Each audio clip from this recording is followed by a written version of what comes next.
Welcome to Big Bang. This is Satish. రాజధాని అమరావతిపై ప్రభుత్వం స్పీడ్ పెంచింది. తిరిగి పాతి సిఆర్డీఏ పరిధి పునరుద్ధరిస్తూ నిర్ణయం తీసుకుంది. సీడ్ క్యాపిటల్ నిర్మాణానికి సింగపూర్తో మళ్ళీ డీల్ చేసుకోబోతోంది. రై అమరావతి వాళ్ళు బిగ్ బ్యాంగ్ డిబేట్లో మాట్లాడబోతున్నాం. చర్చలో పాల్గొంటున్నారు అధికార తెలుగుదేశం పార్టీ నుంచి ఆ పార్టీ అధికార ప్రతినిధి శ్రీనివాస్ చౌదరి గారు, అలాగే వైఎస్ఆర్ కాంగ్రెస్ పార్టీ నుంచి ఆ పార్టీ అధికార ప్రతినిధి రాష్ట్ర కార్యదర్శిగా ఉన్న వెంకటరెడ్డి గారు డిబేట్లో జాయిన్ అవుతున్నారు. రైట్, శ్రీనివాస్ చౌదరి గారు, నిన్న సిఆర్డీఏకి సంబంధించి సమీక్ష జరిగింది. అలాగే మళ్ళీ సింగపూర్తో పాత ఒప్పందం పునరుద్ధరించడం అనే అంశం ఒకటి, రెండోది అమరావతికి సంబంధించి స్పీడ్ పెంచడం ఒకటి. ఏం జరగబోతోంది? ఎప్పటికల్లా అమరావతి పూర్తి స్థాయిలో సాక్షాత్కరించబోతోంది? మొదట గారు మీకు అలాగే ప్రేక్షకులకి వైఎస్ఆర్సీపీ నేత వెంకటరెడ్డి గారికి ఉదయం గుడ్ మార్నింగ్ అండి. ఆంధ్రప్రదేశ్ 5 కోట్ల ఆంధ్ర ప్రజల భావోద్వేగమైన అమరావతి నిర్మాణం ప్రధానంగా సిఆర్డీఏలో పరిధిలో ఉన్న భూమి రైతులు 39 గ్రామాల రైతులు దాదాపు 35,000 ఎకరాల పైచీలకు ఇచ్చిన వాళ్ళందరి కళలు సాకారం చేయాలనే ఉద్దేశంతో కేంద్ర ప్రభుత్వ సహకారంతో 15,000 కోట్లు రావటం, దాంతో ఈరోజు అమరావతి ఊపందుకోవటం. ఇన్నర్ రింగ్ రోడ్ కావచ్చు, అలాగే అవుటర్ రింగ్ రోడ్ కావచ్చు, ఈస్ట్ వెస్ట్ రోడ్స్ కావచ్చు, పూర్తి స్థాయిలో 4 బ్రిడ్జెస్, ప్రధాన బ్రిడ్జిలు కట్టి, అలాగే ఏవైతే మన 6 క్వార్టర్స్ గా ఉన్నాయో ఏవన్నీ క్వార్టర్స్ పునరుద్ధరించి రాష్ట్ర వ్యాప్తంగా ఒక సంపద సృష్టించే రాజధానిగా ముందుకెళ్తున్నాం. దీంతో పాటు గతంలో ఉన్నటువంటి 130 సంస్థలు ఒప్పందాలు కూడా పునరుద్ధరించి వాళ్ళలో ఎవరు యాక్టివ్ ఉన్నారో పరిశీలించి వాళ్ళని మళ్ళీ తిరిగి తీసుకురావడం, ఇంకొక టాప్ 10 లో ఉన్నటువంటి ఆసుపత్రులు కానీ కాలేజీలు కానీ అక్కడ ఉన్నటువంటి నిర్మాణాలు భాగస్వామ్యం చేయాలని అక్కడ వాళ్ళకి సలహాలు కట్టించడం జరిగింది.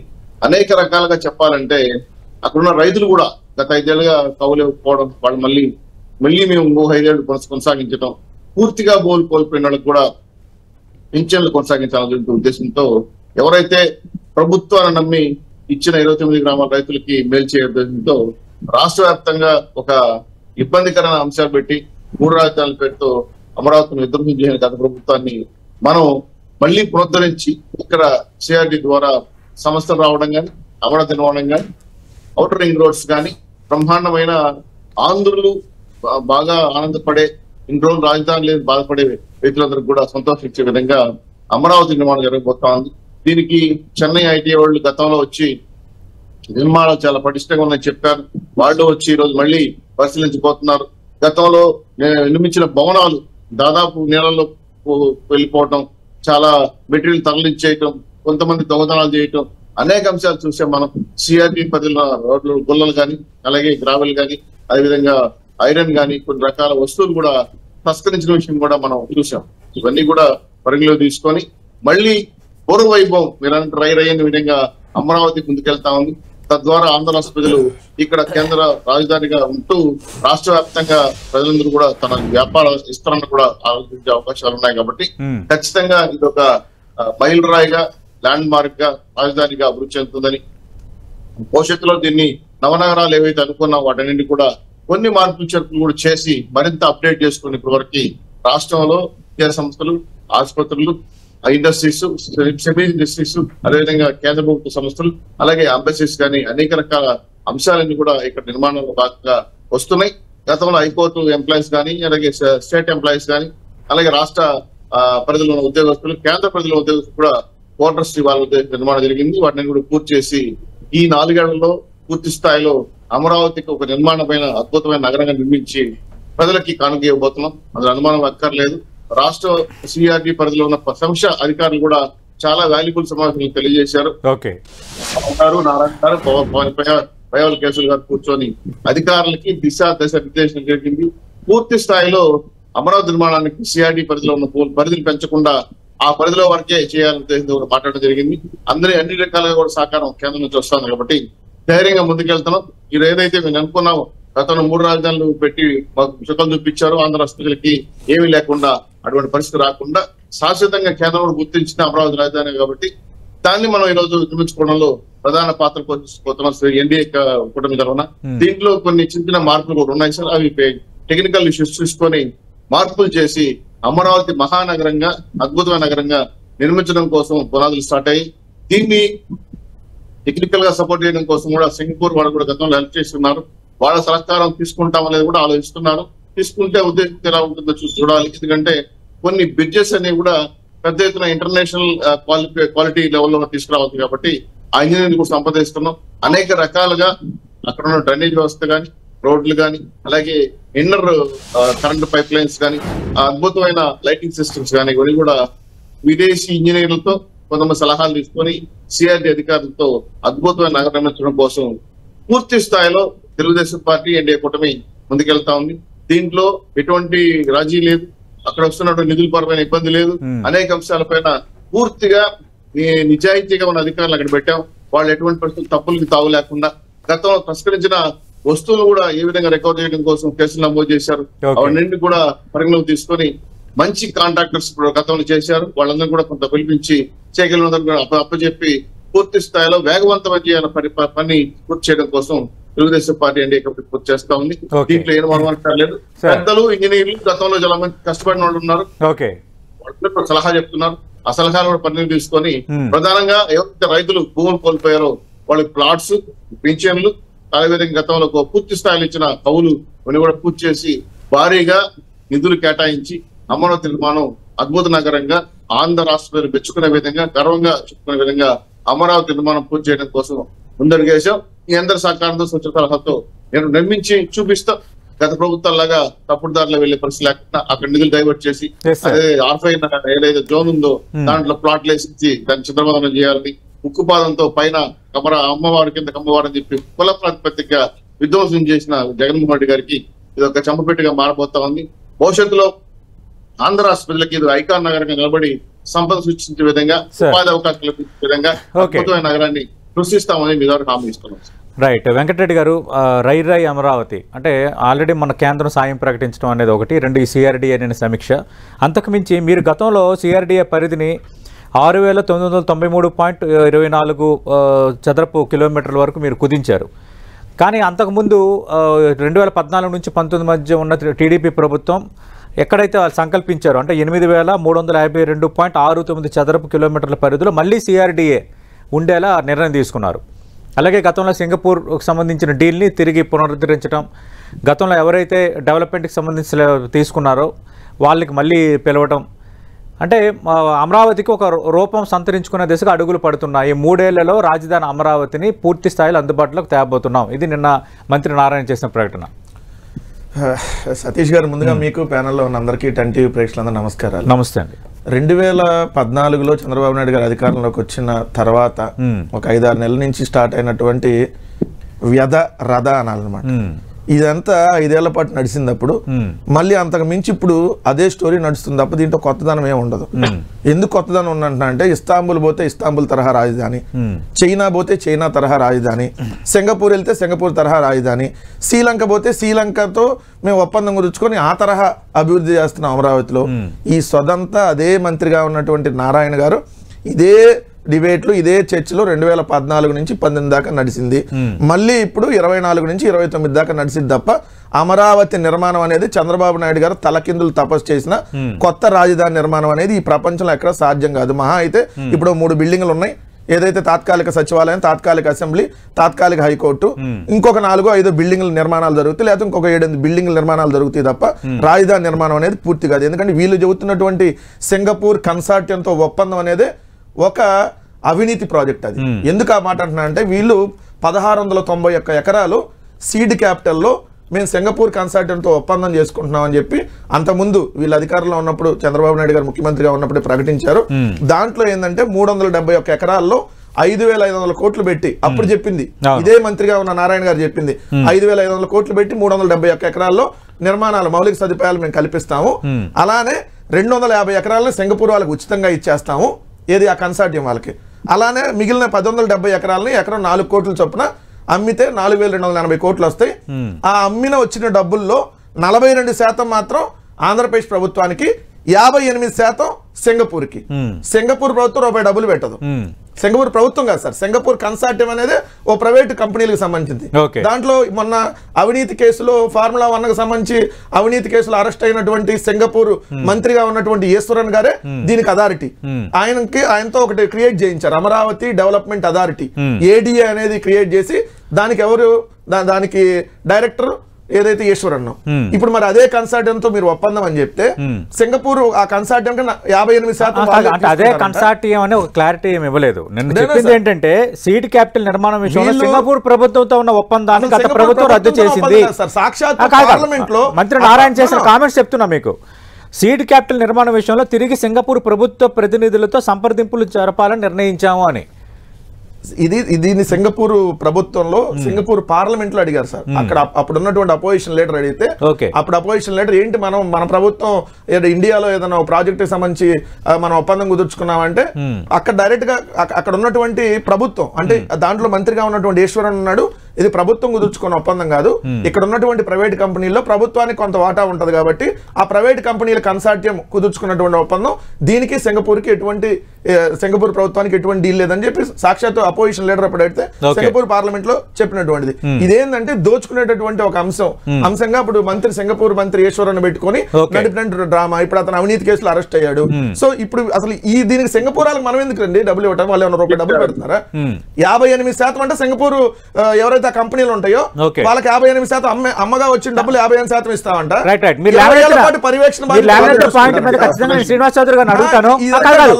రెండో అంశం వచ్చేసి ఇదే అమరావతి అనేది గుదిబండ. మళ్ళీ చెబుతున్నారు సార్, ఇదే ఒక రాష్ట్రానికి సంబంధించి కొత్తగా రాజధాని నిర్మాణం అనేది ఏదైతే ఒక 9 నవనగరాలు కడతాం అనేది అది పాజిబుల్ అయ్యేటటువంటి అంశం కాదు. ఎందుకంటే ఇప్పుడే అమరావతి ఎంత గుదిబండగా తయారైందంటే 5,000 కోట్ల రూపాయలు అప్పులు తెచ్చారు సతీష్ గారు. అప్పులు తెస్తే సంవత్సరానికి 1,760 కోట్లు వడ్డీ కడుతున్నాము. అంటే నేను అందరి పన్నులతో కలిసి ఆంధ్రప్రదేశ్ రాష్ట్ర ప్రజల పన్నుతో అంటే దాదాపుగా తీసుకొచ్చింది 2015 నుంచి తీసుకొని వచ్చారు. దీనికి ఇప్పుడు వడ్డీ 10 ఏళ్ల పాటు కట్టాలి. అసలు వడ్డీ అంటే 10 ఏళ్ల పాటు కట్టాలని సంవత్సరానికి 1,760 కోట్లు అంటే దానికి 10 ఏళ్ళు కడితే అంటే 17,600 కోట్లు వడ్డీ అసలు చెల్లించాలి. 15,000 కోట్లు అప్పు తెస్తారంట కేంద్ర ప్రభుత్వం. దాన్ని 30 ఏళ్ల పాటు తిరిగి చెల్లిస్తా ఉంటారంట. ఇప్పుడు కౌలు 10 ఏళ్ళు అయింది, 15 ఏళ్ళు కౌలుకు సంవత్సరానికి ఒక సంవత్సరం కేంద్రం మాట్లాడి 15,000 కోట్లు రాజధాని అభివృద్ధికి ఇస్తామంటే అందులో తప్పే ఉంది. దేనికి అప్పిస్తాను అంటే చంద్రబాబు మోహన్ చూసి అప్పు కూడా ఇవ్వట్లేదు సార్ రాష్ట్రానికి. ఎంతకంటే అప్పిస్తారా? ఉచితంగా ఇస్తున్నారా అప్పుగా ఇస్తున్నారా? అప్పిస్తానికి అంటే మీ మోహన్ చూసి అప్పులు కూడా చంద్రబాబు నాయుడు మోహన్ చూసి అప్పులు కూడా అమరావతి కట్టండి. మీకు దమ్ముంటే అమరావతి రాజధాని కట్టి సంబంధం వద్దన్నారు. అమరావతి సంబంధం ఈ గొప్ప డబ్బా కొట్టుడు కొట్టి రాష్ట్రాన్ని సర్వనాశనం చేశారు. పెద్ద నగరం వైజాగ్ డెవలప్ చేసుకుని అదే రాజధానిగా చేసుకున్నారు.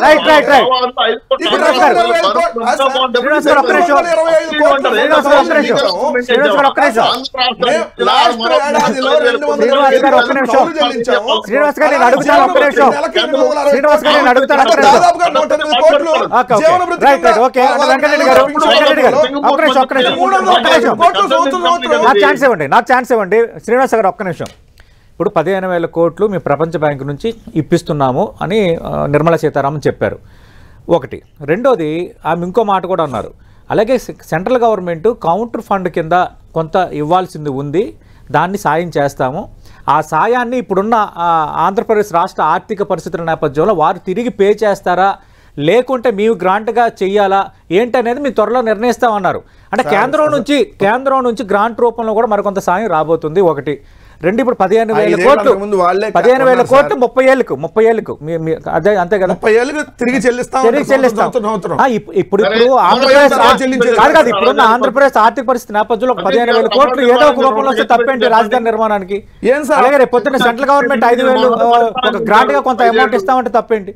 15,000 కోట్లు కాదు సార్, 1000 కోట్లు ఉచితంగా ఇవ్వమనండి సెంట్రల్ గవర్నమెంట్ ని.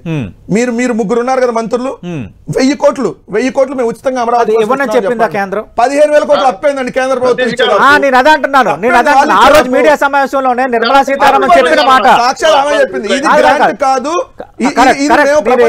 తీసుకొని వాళ్ళకి ఇస్తాము. అదే సందర్భంలో ఢిల్లీలో మీడియా ప్రతినిధులు అదే ప్రెస్ మీట్ అడిగినప్పుడు ఒక్క నిమిషం శ్రీనివాస్ గారు ఒక్క నిమిషం 1 by 1 మాట్లాడదాం. శ్రీనివాస్ గారు ఒక్క నిమిషం 1 by 1 మాట్లాడదాం. శ్రీనివాస్ గారు ఒక్క నిమిషం 1 by 1 మాట్లాడదాం. ఆ రోజు నిర్మలా సీతారామన్ చెప్పిన మాట ఏంటంటే, మరి మీరు ఇది అప్పగిస్తున్నప్పుడు మీరు చేసే సాయం ఏంటంటే, ఆమె చెప్పిన మాట కౌంటర్ ఫండింగ్ కూడా ఉంటుంది సెంట్రల్ గవర్నమెంట్ నుంచి. అయితే అది తిరిగి ఆంధ్రప్రదేశ్ ఉన్న ఆర్థిక పరిస్థితుల నేపథ్యంలో తిరిగి వాళ్ళు పే చేసుకునే పరిస్థితిలో ఉన్నారా లేదంటే మీరు గ్రాంట్గా సాయం చేయాలనేది త్వరలో నిర్ణయం తీసుకోబోతున్నామని.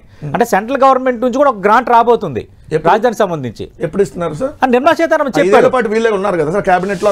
ఇప్పుడు కొత్త ప్రభుత్వాలు వచ్చాయి కదా, ఇవ్వకపోతే మనం అడుగుదాం. సార్ పాత ప్రభుత్వమే 2014 నుంచి నిర్మలా సీతారామన్ తన మాట కట్టుబడి ఇవ్వకపోతే ఇదే వేదిక మీద నుంచి అడుగుదాం. ఎన్డీఏలో తప్పుకున్నా మళ్ళీ కేంద్రం ఏమలేదంటారు. ఇప్పుడు ఎన్డీఏలో కలిసి ఉంటే కేంద్రం బ్రహ్మాండంగా ఇస్తుంటారు. వెంకటరెడ్డి గారు ఒక క్లారిటీ సార్ 15,000 కోట్లు అప్ప లేదంటే 15,000 కోట్లు మీరు కేంద్రం నుంచి ఒక్క రూపాయి కూడా రాష్ట్ర ప్రభుత్వం కట్టకుండా తీసుకొచ్చే దమ్ము మీరుందా అడుగుతున్న సూటిగా చెప్పండి. ప్రపంచ బ్యాంక్ నుంచి చెప్పేది, అది ప్రపంచ బ్యాంక్ నుంచి మేము ఇప్పిస్తామని చెప్పారు నిర్మలా సీతారామన్.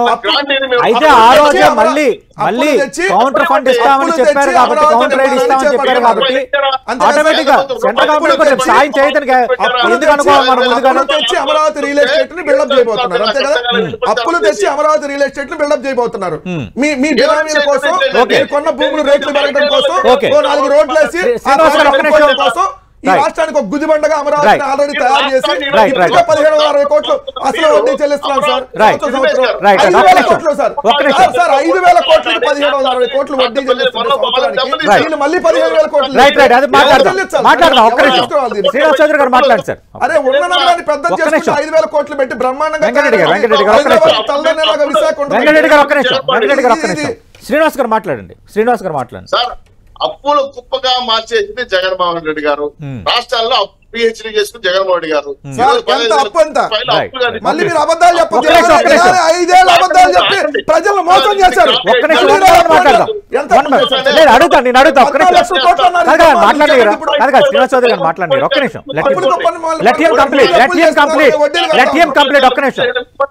మొదగొట్టారు. అదని గుర్తుపెట్టుకోండి. ఇప్పుడు ఆంధ్ర రాష్ట్రానికి అమరావతి వద్దా కావాలని చెప్పండి. ఎవరు ఓడగొట్టారో ఈవీఎంలో తర్వాత పైన భగవంతుడు కదా రాకుండా అంటే అప్పులు చేసి కుప్పలు చేసి పెట్టాలంటే మీరు అభివృద్ధి ఎక్కడ ఉండక్కర్లా. కేంద్ర ప్రభుత్వం సార్ ఇతోధికంగా ఎన్డీఏ సర్కార్కి అక్కడ ఇక్కడ పూర్తి స్థాయిలో సహకారం అందిస్తా ఉంది. ఇప్పటికే 1,60,000 పైసలు నిధులు వచ్చాయి, అఫీషియల్ గా అనఫిషియల్ గా. ఇంకా ఇస్తామని చెప్తున్నారు వాళ్ళు. మేము ఆంధ్ర అమరావతి కట్టుబడుతున్నాం.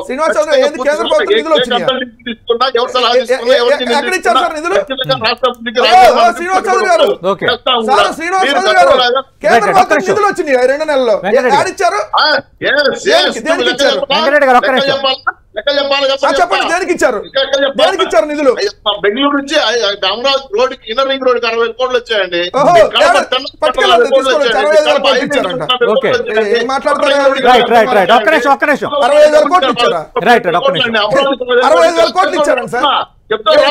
బెంగళూరు అమరావతి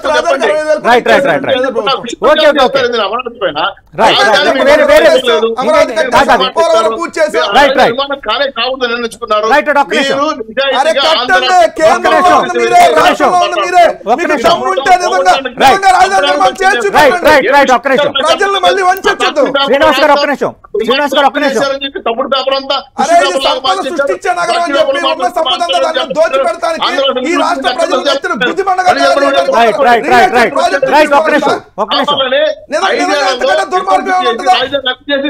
మీ రియల్ ఎస్టేట్ వ్యాపారం కోసం రాష్ట్ర ప్రజలందరినీ నాశనం చేయడానికి వెంకటరెడ్డి గారు ఇద్దరు మాట్లాడుకుంటే డిబేట్ ఎందుకు? మీరు ఇద్దరు మాట్లాడుకుంటే డిబేట్ ఎందుకు? ఒక్క నిమిషం మీరు ఆగా సార్. శ్రీనివాస్ గారు ఒక్క నిమిషం. నిధులు రాలేదు కదా. తీసుకొచ్చి ఒక్క అభివృద్ధి కార్యక్రమం చేశారా? ఒక్క నిమిషం శ్రీనివాస్ గారు డిబేట్ రాజధాని కోసం మీరిద్దరు దాని బౌండరీ దాటిపోతున్నారు. దాని బౌండరీ దాటిపోతున్నారు. ఒక్క నిమిషం అంటే వెంకటరెడ్డి గారు, అమరావతి విషయంలో మీ పాత స్టాండ్ మీద ఉన్నారు మీరు, ఇంకా వైఎస్ఆర్ కాంగ్రెస్ పార్టీ స్టాండ్ మారలేదా? 3 రాజధానులు మీ స్టాండ్ ఇప్పటికి 3 స్టాండ్లు. ఆంధ్రప్రదేశ్ రాష్ట్రానికి మొన్న మీ ఓటమికి అది కూడా ప్రధాన కారణం అని బాగా చర్చ జరుగుతున్న నేపథ్యంలో ఇప్పుడు కూడా అంటే మళ్ళీ మీరు అధికారంలో వస్తే 3 రాజధానులేనా? ఓడిపోయినప్పుడు 100 రకాల కారణాలు 100 రకాలుగా విశ్లేషిస్తారు. ఓకే, మేము ఆంధ్రప్రదేశ్ రాష్ట్రంలో బ్రహ్మాండంగా ఉన్నటువంటి విశాఖపట్నం నగరం, అతి పెద్ద నగరంగా ఉన్నటువంటి విశాఖపట్నం నగరం ఈ రోజు సంపద నిజంగా సృష్టించడం. ఇప్పటికీ 3 రాజధానుల స్టాండ్ కి వైసీపీ కట్టుబడి ఉందా? ఆంధ్రప్రదేశ్ అమరావతికి వ్యతిరేకంగా సార్, అమరావతి ఒక రాజధానిగా ఉంటది, విశాఖపట్నం కర్నూలు ఈ 3 ప్రాంతాలు సమానంగా అభివృద్ధి చెందాలనేటటువంటి ఆకాంక్ష ఏదైతే ఉందో దానికి ఖచ్చితంగా మేము కట్టుబడి ఉన్నాం. ఓకే, మీరు కట్టుబడి ఉన్నారు, మీరు కట్టుబడి ఉన్నారు. ఒక్క నిమిషం మీరు కట్టుబడి ఉన్నారు, వాళ్ళు అమరావతి రాజధాని అన్నారు. గత 5 ఏళ్ళ ఆంధ్రప్రదేశ్ రాజధాని ఏంటంటే చెప్పలేని పరిస్థితిని మీ 2 పార్టీలు కల్పించి అనుకోవాలా? మరి ఇప్పుడు ఒక రాజధాని అని ఏదో ఒక క్లారిటీ వస్తున్నప్పుడు మళ్ళీ మీరు 3 రాజధానులని అంటే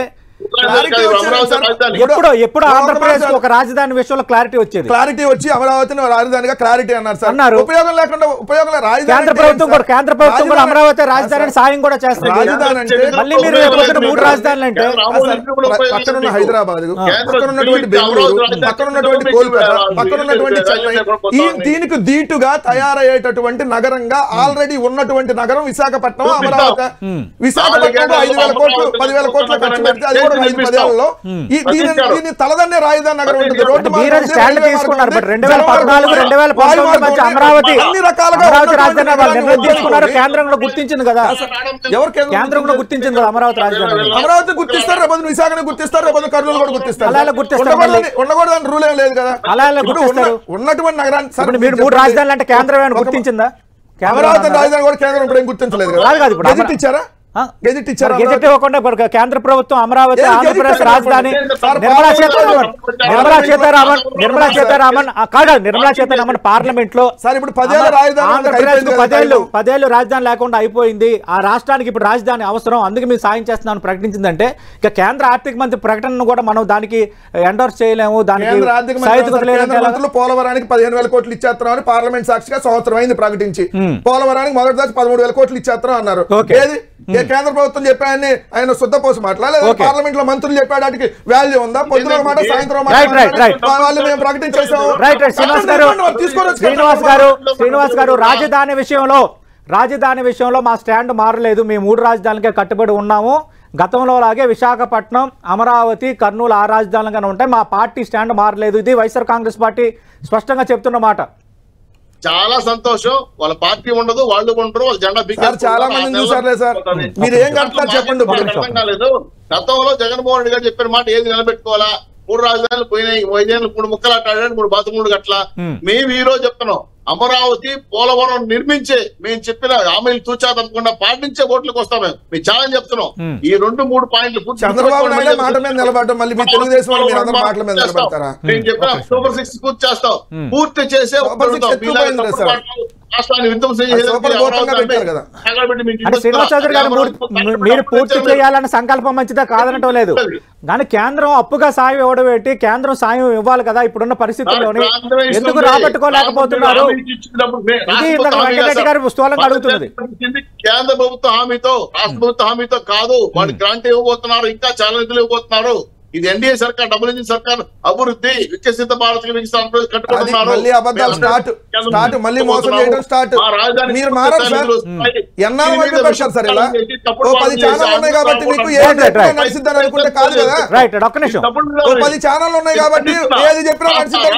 ఛానళ్ళున్నా పత్రికలున్నా ప్రజల మ్యాండేట్ అనేది ఫైనల్. ప్రజలు ప్రతిదీ గమనిస్తారు, ఎవరు కరెక్ట్ గా వెళ్తున్నారు, ఎవరు కరెక్ట్ గా వెళ్ళట్లేదు, ఎవరి నిర్ణయాలు కరెక్ట్, ఎవరి నిర్ణయాలు కాదనేది ప్రజలు ప్రతిదీ గమనిస్తారు. మాట్లాడినంత మాత్రానో, మనం మాట్లాడినంత మాత్రానో, ఒక 10 మీడియా ఛానళ్ళు, ఒక 10 మీడియా పత్రికలు రాసినంత మాత్రానో కాదు. పబ్లిక్ చాలా తెలివి మీరు ఉన్నారు, పబ్లిక్ ప్రతిదీ ఆలోచన చేస్తున్నారు, ఏది కరెక్ట్ ఏది కరెక్ట్ కాదు, ఎవరి వాదన కరెక్ట్ ఎవరి వాదన కరెక్ట్ కాదు. అప్పని రాశారు 13 లక్షల కోట్లు ఒక రోజు అప్పు, ఈ రోజు అప్పు మళ్ళీ 9 లక్షల కోట్లు అంటారు. అదే అంటున్నా మీడియా ప్రజలను ఇన్ఫ్లుయెన్స్ చేయలేదు, మీడియా ప్రజలను ఇన్ఫ్లుయెన్స్ చేయలేదు, ఎస్పెషల్లీ పొలిటికల్ గా. భూములు రీసర్వే మీద అబద్ధాలు చెప్పారు, మళ్ళీ అదే భూములు రీసర్వేని మేము కొనసాగిస్తున్నాం అంటారు. ప్రతిదానికి యూటర్న్లు, మేము తీసుకున్న ప్రభుత్వాన్ని తప్పన్నారు, మళ్ళీ దాన్నే కొనసాగిస్తారు. కొనసాగిస్తా ఉంటారు, వాలంటీర్ వద్దనమన్నారు కొనసాగిస్తా అంటారు, తీసుకొని ఈ రోజు కూడా నేను ఒక్కటే స్పష్టంగా అడుగుతున్నాను సార్, అమరావతి అనేది ఆంధ్రప్రదేశ్ రాష్ట్రానికి ఇది రియల్ ఎస్టేట్ గుదిబండ, ఇది ఆంధ్రప్రదేశ్ నెత్తిన అప్పుల కుప్పగా తయారు తప్ప ఏ రోజు సంపద సృష్టించేటువంటి నగరం కాదు. ఉన్నటువంటి నగరం ఆల్రెడీ సంపద సృష్టిస్తున్నటువంటి నగరం విశాఖపట్నం.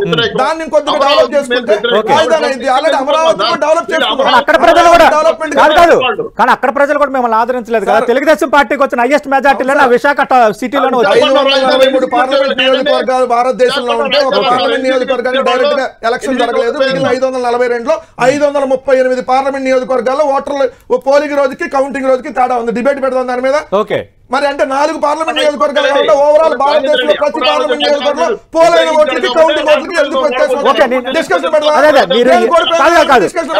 మీరు తేడా వచ్చింది అంటున్నారు, అలాగే ఈవీఎం అంశాన్ని ప్రస్తావిస్తున్నారు కాబట్టి మరి ఎందుకు వైఎస్ఆర్ కాంగ్రెస్ పార్టీ దీనిపై న్యాయ పోరాటం చేస్తాను ఒక నిర్ణయం తీసుకోలేకపోతుంది? మీరు వెళ్ళొచ్చు కదా, దీన్ని క్వశ్చన్ చేసి మీరు ఒక రాజకీయ పార్టీగా మీరు ఒక రాజకీయ పార్టీగా గుర్తింపు పొందిన రాజకీయ పార్టీగా తర్వాత యు హావ్ దట్ ఎంటిటీ, దాన్ని కోర్టులో ప్రూవ్ చేసేటటువంటి అంశంలో అవదు అది. దాని మీద అందుకని వెళ్ళేటటువంటి అంశం కాదు. బట్ ప్రజలకు వాస్తవాలు తెలియాలనే అంశం మీద ఖచ్చితంగా డిబేట్ చేస్తాం. మీరు చెప్తున్న విషయాలు మీరు చెప్తున్న ఆధారాలు కరెక్ట్ అనుకుంటే భారత ఈసీకి ఫిర్యాదు చేయాలి, ఈసీ ఫిర్యాదు తీసుకోకపోతే సుప్రీంకోర్టు మెట్లు ఎలక్షన్ కమిషన్ ఎందుకు రియాక్ట్ అవ్వట్లేదు సార్? ఇప్పుడు దాకా అడగండి.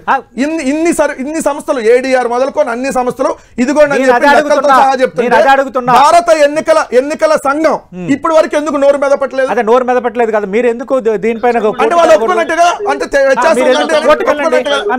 చేయలేదు సార్ కోర్టులో. సార్ రాష్ట్రం విడిపోయిన 10 ఏళ్ల తర్వాత కూడా విడిపోయిన దాని మీద వేస్తే ఉండవాలి గారు ఏమైంది సార్? ఇది చాలా కీలకమైనది, మీరు పదే పదే ప్రస్తావిస్తున్నారు కాబట్టి నిజంగా జరుగుంటే వ్యత్యాసం వచ్చిందా లేదా మీరు చెప్పండి సార్. సుడిగా వ్యత్యాసం జరిగింది కదా, పోలింగ్ రోజుకి కౌంటింగ్ రోజుకి తేడా ఉంది కదా. ఎందుకు వచ్చినాయి? ఎందుకు అన్ని పార్లమెంట్ నియోజకవర్గాల్లో ఓట్లు తేడా వచ్చినాయి? దాదాపుగా ఆంధ్రప్రదేశ్లో 49 లక్షల ఓట్లు తేడా వచ్చింది పోలింగ్ రోజుకి కౌంటింగ్ రోజుకి. యాడ్ నుంచి వస్తాయి ఆ ఓట్లు తేడా. అదే చెప్తున్నా మీకు, ఇంత ఆధారాలు ఉన్నప్పుడు మీరు ఎందుకు మీరు అక్కడికే పరిమితం అవుతున్నారు? మీరు ఎందుకు ఫార్వర్డ్ ఎందుకు వెళ్ళిపోతున్నారు? ఒక మాట క్లియర్ గా, ఇది వాస్తవం అనేది అందరికీ తెలుసు. ఇప్పుడు ఎన్నికల సంఘం రియాక్ట్ అవ్వలేదు ఇప్పటి వరకు. ఎందుకు అవ్వట్లేదు? మీరు అన్న న్యాయ పోరాటం అయినా అది అవ్వదు. ఆల్రెడీ ఎలక్షన్ అయిపోయింది, మళ్ళీ ఎలక్షన్ వచ్చేదాకా కూడా దీని మీద న్యాయస్థానాల్లో రాదు వెళ్ళినా కూడా, దానివల్ల ఉపయోగం ఉండదు. బట్ ప్రజల్లో చర్చ జరగాలి, జరిగినటువంటి వాస్తవం తెలియాలి, వీళ్ళు ఏ విధంగా గెలిచారని చేయాలి. ప్రజల ఓట్లతో గెలిచామనుకుంటున్నారు, ప్రజల ఓట్లతో గెలిచారా, ఈవీఎం ట్యాంపరింగ్ ద్వారా గెలిచారా అనేది ప్రజలందరికీ తెలుసు. వెంకరెడ్డి గారు ఒక్క నిమిషం. పచ్చి అబద్ధాలండి, విష ప్రచారం ఇది. 170 మీద కొడతామని చెప్పిన మీరు ఓడిపోయి రాష్ట్ర ప్రజలు మిమ్మల్ని వద్దనుకున్న తర్వాత ఈసీ మీద పడతారు, ఈవీఎం ట్యాంపరింగ్ అంటారు. రాష్ట్ర కాదు, భారతదేశంలో పార్టీలన్నీ కూడా ఎలక్షన్ కమిషన్ లో కూర్చొని ఈవీఎం ట్యాంపరింగ్ చేస్తారు, పరిచయించారు. మీరు కూడా కొత్తగా పెట్టారు ఈవీఎం ట్యాంపరింగ్ రైట్ అని మర్చిపోయినా ఉంటారు. వైఎస్ఆర్సీపీ నాయకులు పోయి మంచి 2019లో ఇదే చంద్రబాబు నాయుడు గారు ఈవీఎం గురించి మాట్లాడారు. రిపీట్ చేద్దాం, దాని మీద ఒక రోజు మాట్లాడదాం. Thank you.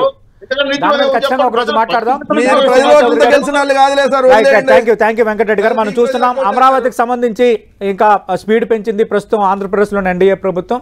కానీ అమరావతి అనేది రియల్ ఎస్టేట్ గుదిబండ. అమరావతి విషయంలో మా స్టాండ్ మారలేదు, మేము 3 రాజధానులకి కట్టుబడి ఉన్నాము. కేంద్రం అమరావతికి సాయం చేస్తుంది అంటున్నారు, కానీ 15,000 అప్పుగా ఇవ్వడం అది సాయం అవుతుందా? కేంద్రం ఇస్తున్న సాయం ఎంతవరకు కరెక్టు అన్న అంశాన్ని అటు వైఎస్ఆర్ కాంగ్రెస్ పార్టీ ప్రస్తావిస్తుంది. కానీ స్థూలంగా ఒకటైతే క్లారిటీగా అర్థమవుతుంది, అంటే అమరావతికి సంబంధించి కానీ వైఎస్ఆర్ కాంగ్రెస్ పార్టీ గతంలో ఏ స్టాండ్ మీద అయితే కట్టుబడి ఉందో ఆ స్టాండ్కే కట్టుబడి ఉందనేది ఈరోజు డిబేట్ సాక్షిగా క్లియర్ కట్గా అర్థమైంది.